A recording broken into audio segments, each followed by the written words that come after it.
Assessing Young Second Language Learners.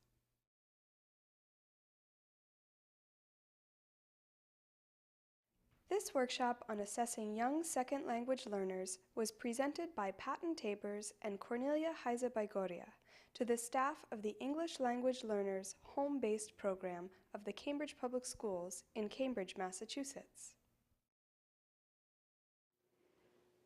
What we'd like to talk about now is assessing young second language learners, because all of you are working with young children whose second language is English, but not only do we need to know about their second language acquisition, but also their first language acquisition. Now, how do you go about assessing a young child? You can't do it with paper and pencil, you can't give them a test. So one of the things that the National Association for the Education of Young Children recommends is that teachers observe children. They ask children questions about what they know. They show them objects and ask them to identify those objects, so that how you are assessing a child has to do with what's right there in front of the child, so that the child can respond appropriately at that time. Assessments for young second language learners are even more difficult, because we aren't really sure if a child doesn't answer us, if it's because they don't understand the question, they don't know the answer, or they're just worried because they don't feel comfortable in the situation. So when you're assessing a young child, you really have to spend time working with the child, thinking about how to approach the child in a way that makes the child comfortable and that will get you the best information you can possibly get from that child. One of the particularly important things about working with young second language learners is to make sure that assessments aren't done just once. Often school systems or other institutions ask you to just tell us how the child's doing. Just one test, hand over the results, that's it. But what we know is, particularly second language learners, you need to know how they're doing now, and a month from now, and 2 months from now, so we can see development. You're not going to show development unless you go back and do it again. Assessing first language development. Assessing a child's first language is a very, very important part of the puzzle when you're working with young children who are second language learners. Well, how are you going to do that? Often children who come into a classroom whose home language is not the same as the classroom language, they're not going to want to speak their home language in the classroom. Or the teacher doesn't speak the home language, doesn't understand it, can't ask the child to use the language in the classroom. So how can she get around that? How can you get around that if you want to be working with the home language of a child whose language you don't speak? Well, there's a variety of things that you can do. First of all, I think home visits are the most critical piece of the puzzle when you are assessing a young second language learner's first language, their home language. So going into the home, the child is going to be more comfortable. They're going to be with other people who speak their home language. So you will get to see their performance of their first language in a light that you will never see if they're in the classroom or any place else that they're being tested or being assessed or looked at. Now, what if you don't speak the home language of the child? I think just watching a child interacting with other members of the family and asking the parents through a translator, if you need to, how's your child doing in your home language? Is your child doing what you would expect? And I think most parents have a pretty good idea of how their child is doing in the home language. If they're concerned about it, then they'll ask you and they'll tell you that they're not sure that their child is doing quite as well as their older child did at the same age. Have you had that experience that they've said, oh, my older son, he was talking a lot at this time, but my younger son, he's not talking so much. Have you had that happen? Have you? Yeah. As I visited my own community people, I saw that they have concern that why my child is not talking. Other child is talking at the same time. This kind of concern they're going on. But they don't know why. They don't know why, right? But they do know that they're a little bit worried. Yes. That the child is not talking as not much talking as they would at like. the same time. Yeah. So another technique you can use is to take a tape recorder into a home and tape record some interactions between the parents and the children.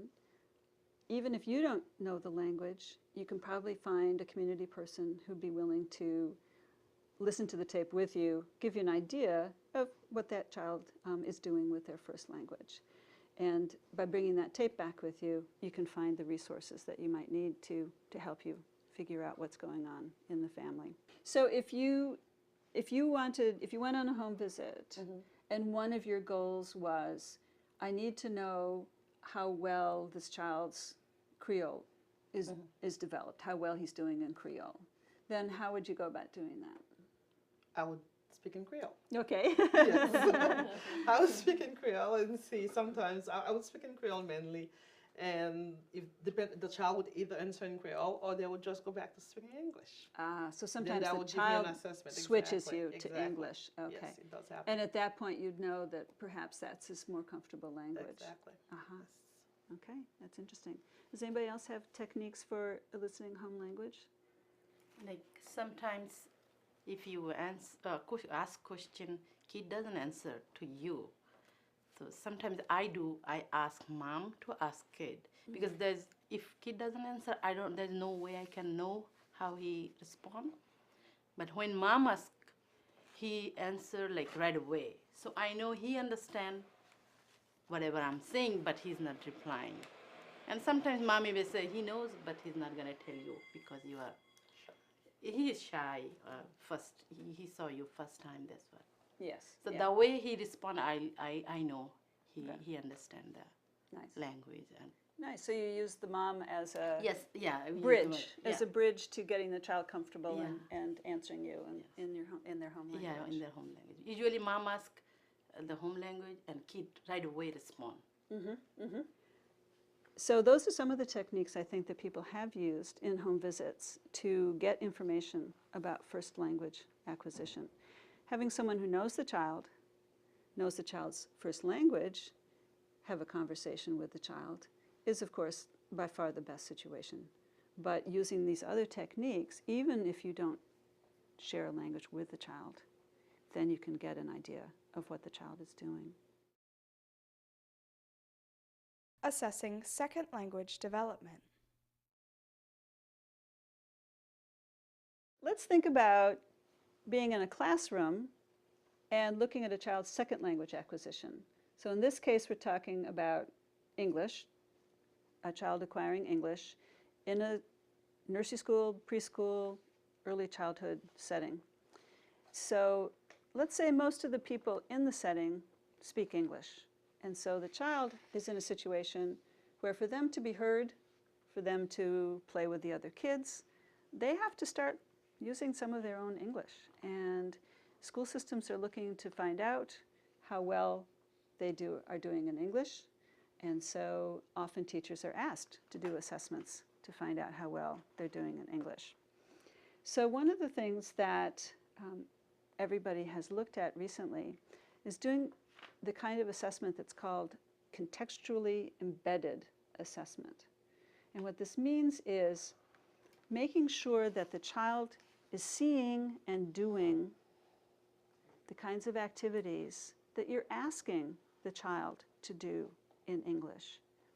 It's not fair to assess a child on an activity that he's never seen before, with materials that he's never seen, doesn't understand. That's going to put the child at a disadvantage. So in the classroom, with familiar materials, is going to get the child's best performance in finding out what they can do in second language. Now, one of the things that people have done is look at the pathway that young second language learners use to acquire English.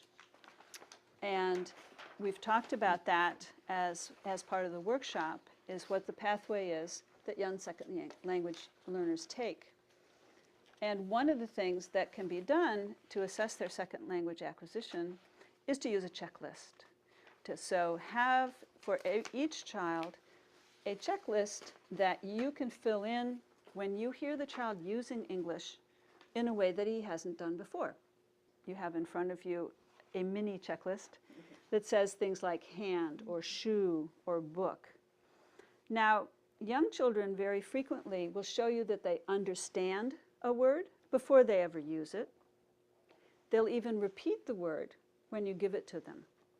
If you have a shoe to show a child, maybe in the dramatic play area, and you hold it up and you say shoe, if the child says shoe, repeats the word, then you can put the date down when that happened.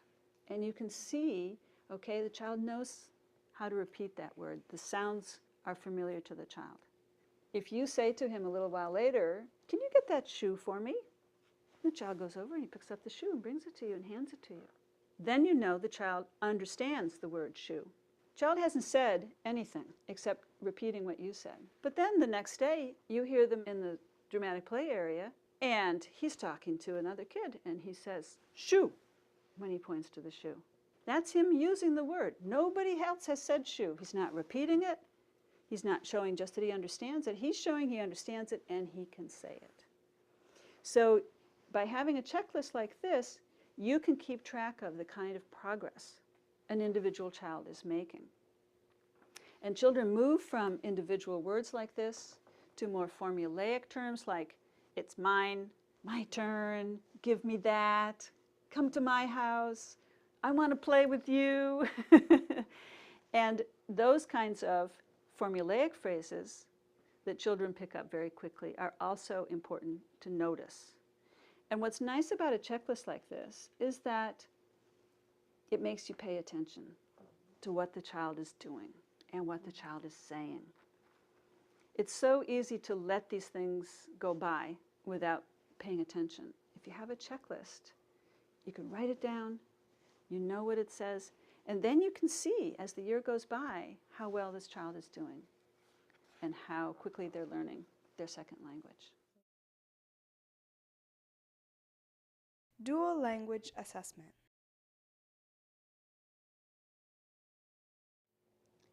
I want to talk about why it's not only important to know how a child's doing in their first language, how a child's doing in their second language, but why it's important to know about both of those things at the same time.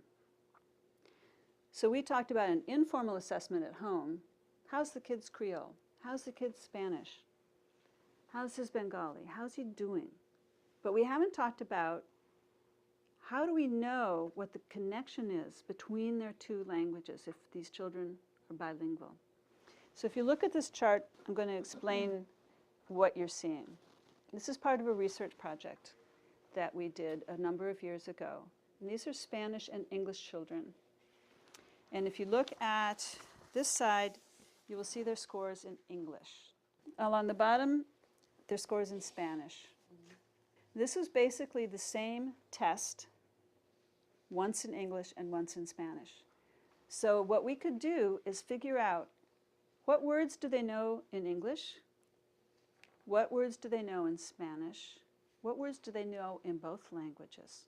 And each of these dots shows you where a child was, where his English score was, and second, where his Spanish score was. Now you'll see on the graph that there's a 1, a 2, a 3, and a 4, 4 different children. Child number 1 scored 87 in English, and she scored only 27 in Spanish.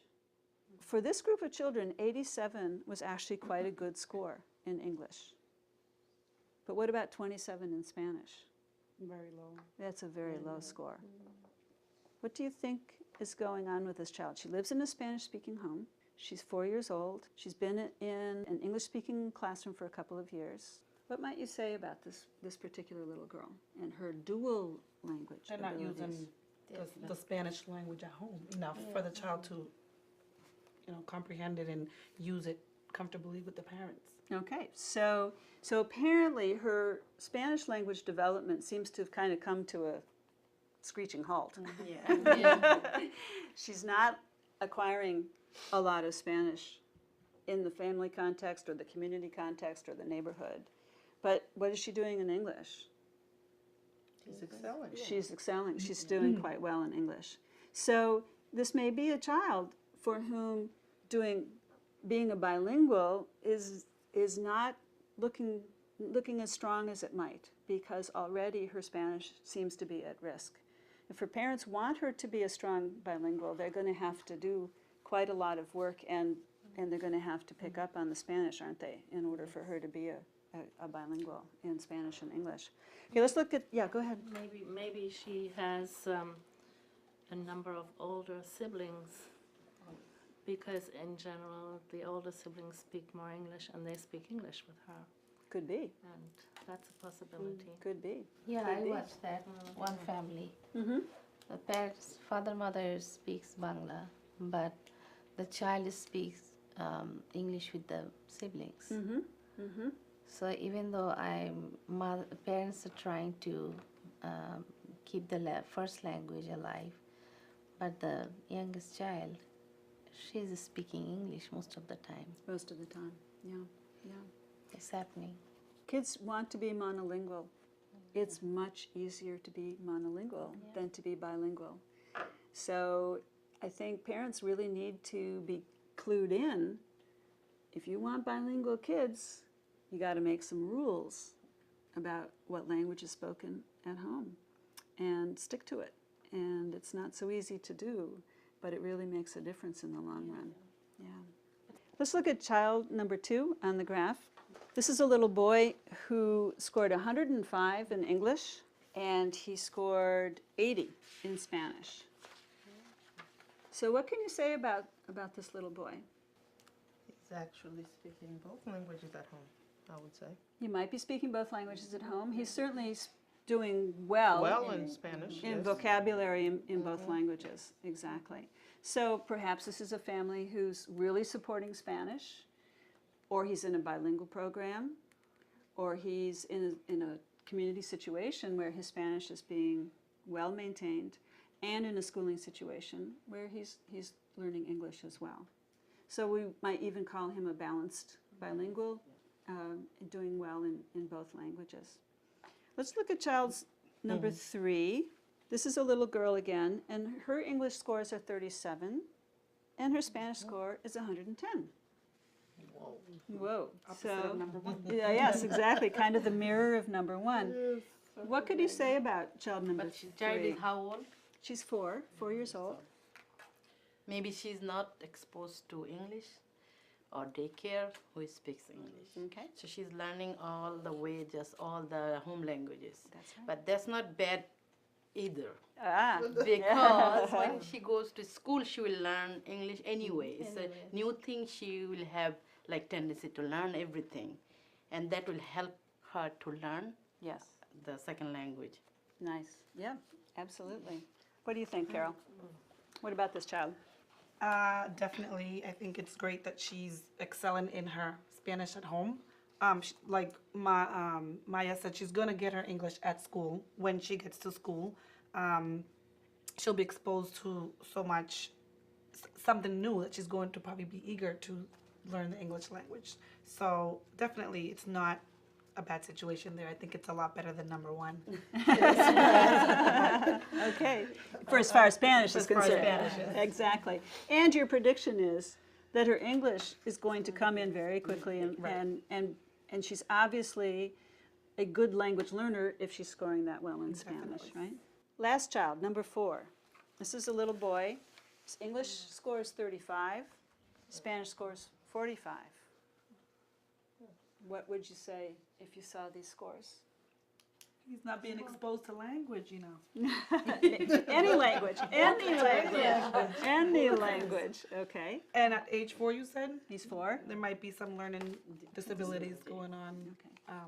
So definitely would need to be assessed in a different way.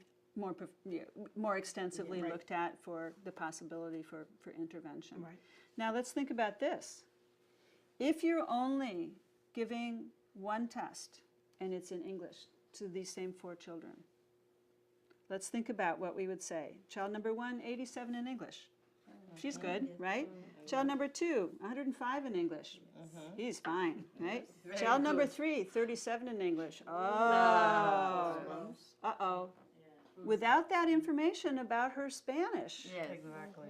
that could be a child who gets slated for early intervention, as well as number 4, who's the kid who really needs it, right?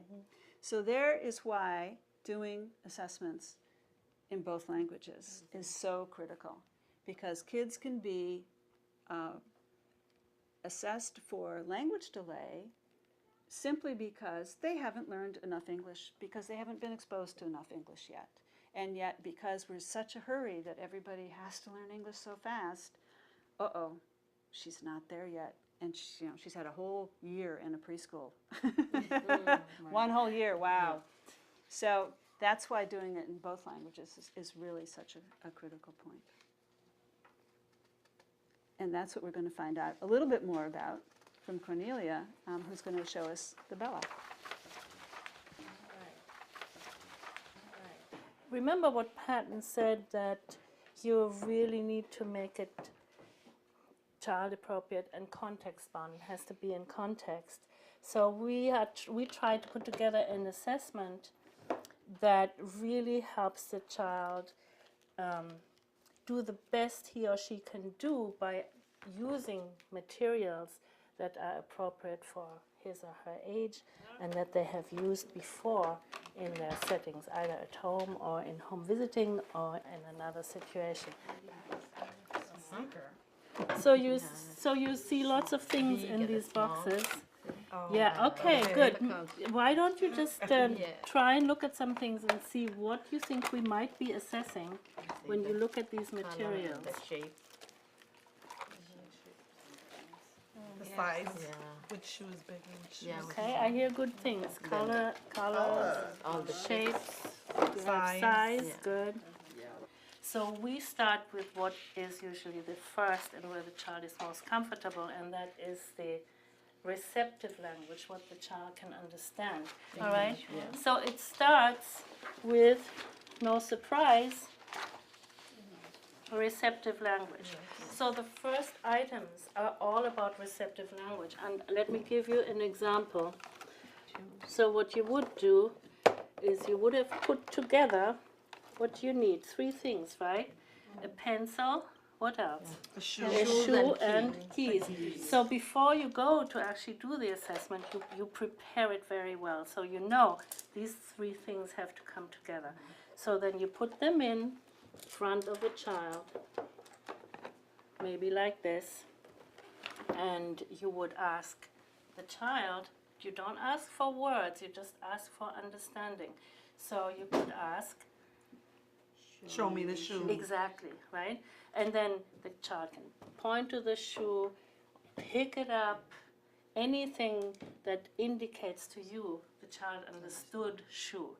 And then what is very important is you put it away. All right? Yes. Don't leave it there because it'll be confusing. So you have to put it away. And usually, after a little while, the child is going to help you put it away because they get very much into it. I think that's what you have experienced too, right? So let's do an example for expressive language, which is not just understanding, but actually producing the language, saying something. And we want to know if the child can say what these things are. So we would first take the first thing, if you look at number 2.5, which in this case is car, and you would put this here in front of the child, or we can put it here, maybe you can all see it better. And you would ask, what's this? And then you wait a moment.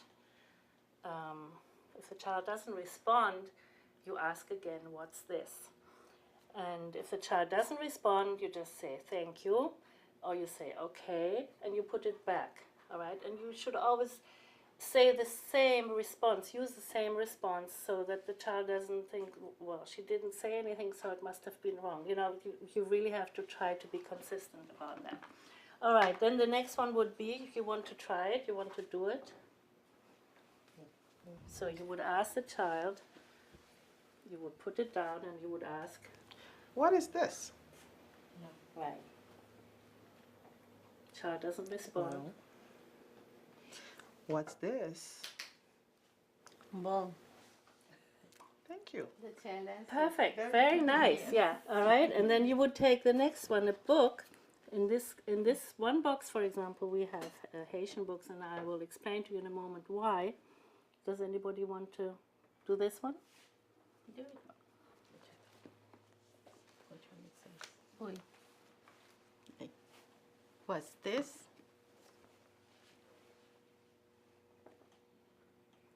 What's this? Thank you.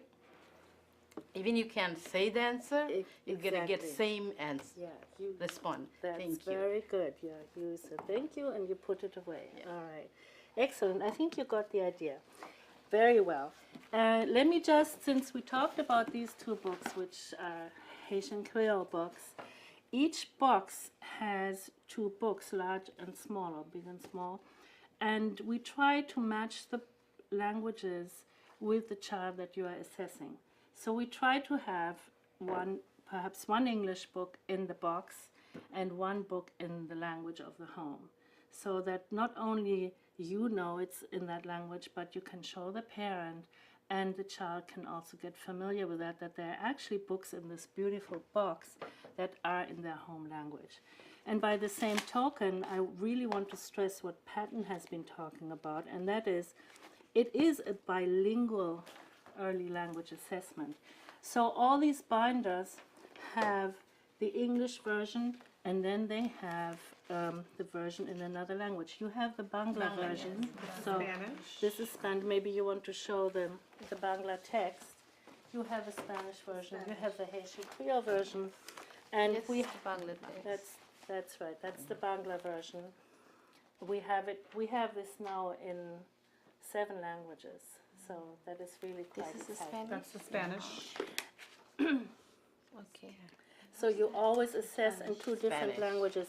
Now, you yourself, if you do an assessment, you would not assess the child Creole. in both languages. You would choose, if you are the home language speaker, you would do the assessment in the home language. Somebody else would do the assessment in English. All right, because it's not a good idea that you would do both, because the child would probably identify you with one language, and then it wouldn't be so good if you did the assessment in the other language as well. I also wanted to let you know that all the materials that we have here printed out are on the internet. So there's a website for this, and anybody can print out any of the written materials that they need. We also talked to parents afterwards, 1 or 2 weeks after the assessments had been done in the home language and in English, to get some feedback from parents, and every single parent really liked it. They said they had fun, the kids had fun, and they all said they want to do the assessment again. And that is important in terms of, as you heard from Patton, you don't just want to assess a child once, you want to see how language development is proceeding. So in about 6 months' time at the latest, we want to do the same assessment with these children again. Using assessment results. Brother is a boy, sister is a Girl. good job, Miguel. You can use assessment results to intentionally modify the curriculum to help bilingual children make developmental gains. Grande. Y ratón es Chiquito. muy bien, Kayla. You can use assessment results to give parents a better idea of how their children are doing in class and to suggest ways that they can be working with their children at home. Good job. How do we put it on? You can use assessment results to help make decisions about referring children for further evaluation. Assessments that show a child is having difficulty in both a first and second language would be of particular concern. You can use assessment results to make recommendations about children's placement in follow-on programs, helping to promote their success in school.